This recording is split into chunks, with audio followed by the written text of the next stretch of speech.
In the recovery world, there are a few key ingredients to a safe, unfaithful spouse. There's a long list of unsafe ingredients to an unsafe, unfaithful spouse, and we talk about them pretty frequently, but today I want to talk about a few key ingredients that we have to have if we're going to cause the betrayed spouse to feel safe again. These are absolutely applicable to man or woman. If you have these characteristics, any good therapist, any good expert, coach, mentor is going to say about the unfaithful spouse, man, those are some really good principles to have in their life. Alternatively, if you cannot have these in your life, if you don't have these patterns in your life, if you don't have these factors, emblems, markers in your life, I assure you, anybody worth their salt's going to say, whoa, I don't think you should trust him or her anytime soon. I don't think that they are safe. I think that you should create distance between you and them because these are red flags. And I would tell you the exact same thing. When I hear about these things, I typically say to a betrayed man, those are some significant red flags. If I hear about these things from an unfaithful, or if I notice them or pick up on them when I'm talking to them, I say, man, here's some genuine concerns I have because you seem A, B, C, or D, etc., etc. If these key ingredients are not present, I would go so far as to say that that unfaithful spouse is ripe for relapse, or is probably either acting out now or very close to acting out again. Yes, those are some strong statements, and these principles are absolutely vital. If you can't see these in your unfaithful spouse, or if these are not part of your life, unfaithful, I'm concerned for you, and you should be concerned for yourself. Before I get into kind of the really critical ingredients, I just want to tell you, number one, before we go any further, all of these ingredients speak to a disengaged heart with the needs of the betrayed spouse. I'll say it again. If these ingredients are in your life, it speaks to me and anybody else who's an intimate observer, who's been through infidelity and is knowledgeable about it, that you have a disengaged heart with both your spouse and the recovery process. And that disengaged or disconnected heart is really scary for the betrayed. It freaks them out. It causes them to pull back, to turtle up, if you will, and go, man, I don't think I can trust him or her. And I don't really want to do a lot of work with him or her because these things are pushing me away. Some betrayed will even say, look, as long as you are these things, I'm done with you. I got no part of you. I don't even want to be around you. We can have a separation agreement depending upon what state you live in, or we can just flat out divorce. Because many betrayeds feel so strongly about these ingredients that if they're present, they're just done. And I've had betrayed upon betrayed upon betrayed tell me in many instances, more than I could count, because he or she are these things, I don't want to be around him. I'm done. I'm not even willing to give him a second chance until I see these things. I lost everything pretty quickly. It took about 2 weeks for me to realize, you know what? I am way in over my head, and I just don't know what I'm doing. When an unfaithful is, number one, teachable, things can get easier pretty quickly. Are you teachable? Or alternatively, do you have the attitude of, I just know what I need to do, Samuel. I appreciate all your insight and your words and all that stuff, but look, I know what I need to do. I just need to do it. That person scares the hell out of me because it speaks to the fact that you think you know what you should be doing, but yet you're not doing what you're supposed to doing. So you probably don't know what you should be doing, because if you knew what you were supposed to be doing, you would know what it would do to the heart of the betrayed spouse. And so you would want to do it. So the fact that you're not doing it says, uh-oh, not safe. Samantha told me, you know, when I saw you learning from Rick, when I saw you learning from our other mentor, when I saw the fact that you no longer thought you knew it all, you were no longer this prideful, narcissistic cuss word, it really caused me to see that you were genuine and that you wanted to get better. Now, prior to my affair becoming public, before you think I'm patting myself on the back, I knew it all. I was the man. Listen, I was at the point where I was kind of like, look, I appreciate your insight or whatever, but I'm pretty good. We're all good. But all it takes is you losing everything and your life being decimated before you and being faced with the reality that you have no job, no career, very little money that may not last very long at all, and the fact that you're going to have your wife and kids leave you and your name is going to be all over the public as a complete moral failure, you start to go, you know, I really would like to be teachable right here. And so when I started to have one or two mentors in my life, I realized, look, I need all that they can give me because everything I do seems to be completely wrong. I continue to get frustrated and angry because I'm trying to do what I think should be done and that's not working. And so when you become teachable, you start to see, okay, wait a minute. When I do this, things go a little bit better. When I do what I want or what I think should happen, things blow up in my face. Number 2, are you confrontable? Now, that's a tough one. I was talking to an unfaithful the other day and I kind of graciously confronted them. It did not go well. He raged and got really angry and I said, well, it sounds like you should probably get some help from somebody else or another website because this is kind of what we believe is essential. And he did not like that, and we are not friends, and he does not want to ever talk to me again. And I was very kind. I mean, the reality is, friends, if you can't be confrontable, and I'm not saying that you should have people yell at you and that you should just lay there and die and that anybody can say anything to you.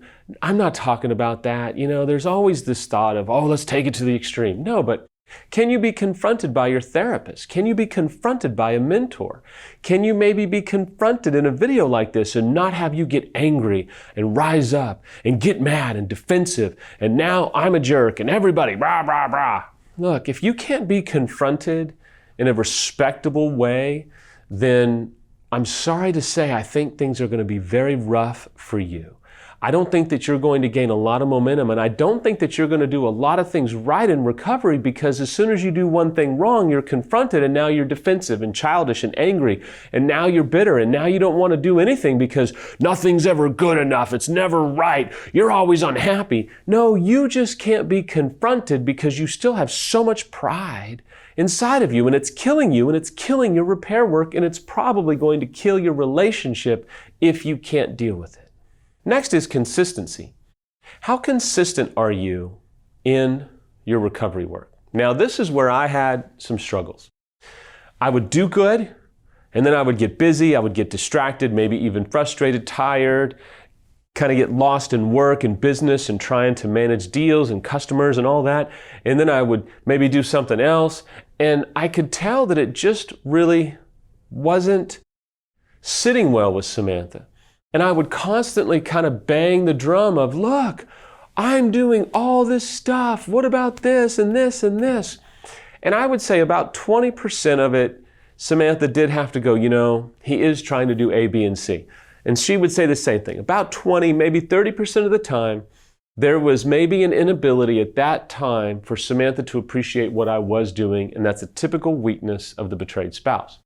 However, there was in fact the 70% factor of my inconsistency with doing things that needed to be done. When I was consistent over long periods of time, there was this kind of joy about Samantha. She was less kind of tight and rigid, and there was more of a sense of joy, more of a sense of patience, and things moved along at a much better feeling. When I was inconsistent, that was not the case. Your recovery work has to be consistent. If you are trying to do certain things to help your betrayed see that you are really dedicated, it's going to require consistency. That may mean open lines of communication. That may mean sharing phones and passwords and laptops and computers and search history. That may be checking in throughout the day. That may mean scheduling therapy sessions. That may mean doing just recovery work online or watching videos or things like that. If there's not consistency, there's going to be struggles and there's going to be fear in the mind of the betrayed. The next one is just a bit of a quick one, intentionality.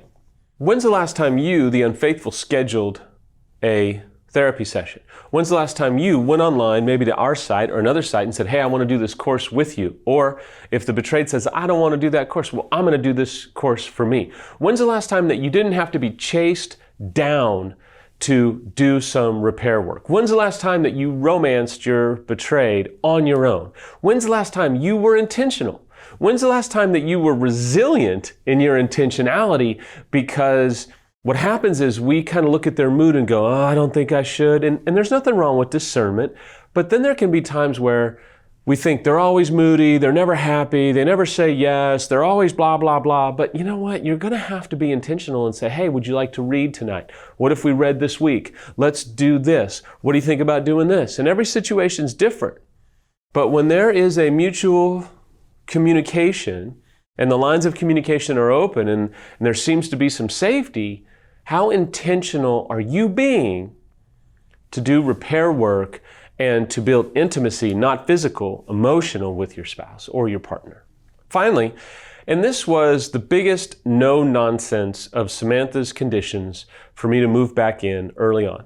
Are you accountable to other people?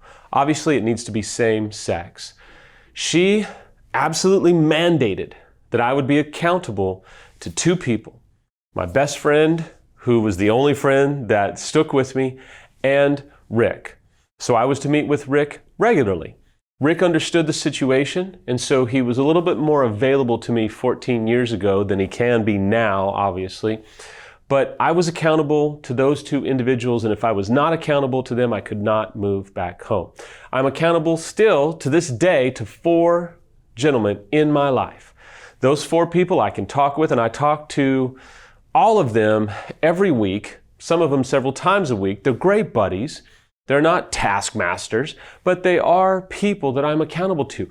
Are you accountable to other people? Or are you off on your own, just doing your own thing, wondering why your spouse or partner doesn't feel safe? There were several moments where early on I got in a fight with Samantha. One night I got in a huge fight and we were just angry. I pulled up to the house. She went inside. I peeled out in my old sports car and I went to the bar, asked my buddy to come be with me. I texted Samantha and I said, I'm at the bar with so-and-so. I took a picture of he and I at the bar and I sent it to her. She was furious that we were in this big fight, but she would tell me later, you know, once I saw the picture of you and so-and-so at the bar and I saw that you were with him, I realized, you know what, this is just a fight. He hasn't left me to go be with anyone. He hasn't left me to go, act out. We just need space, and he's with someone that I know. And I actually had that gentleman text Samantha and say, he's with me, we're at the bar. Now, that was vital. That's absolutely something that I truly believe in. Do you have men that you're accountable with? If you're a man, if you're a woman, do you have other women that you're accountable with that are simply safe people, will hold you accountable, call you out on your BS, and hold you to at least a standard of safety in your own life? I hope that you can appreciate and rally behind these principles. If you're betrayed and you're like, well, Sammy, those are great, but what about this, this, and this? That's fine. Fire away on YouTube or affairrecovery.com or Twitter or whatever. I'm happy to hear other thoughts. If you're an unfaithful, I hope that you can rally around these key ingredients. I firmly believe if you will make them a part of your life and be resilient about it, it'll change your life, it'll change your recovery, and it may even change the way your betrayed spouse sees you.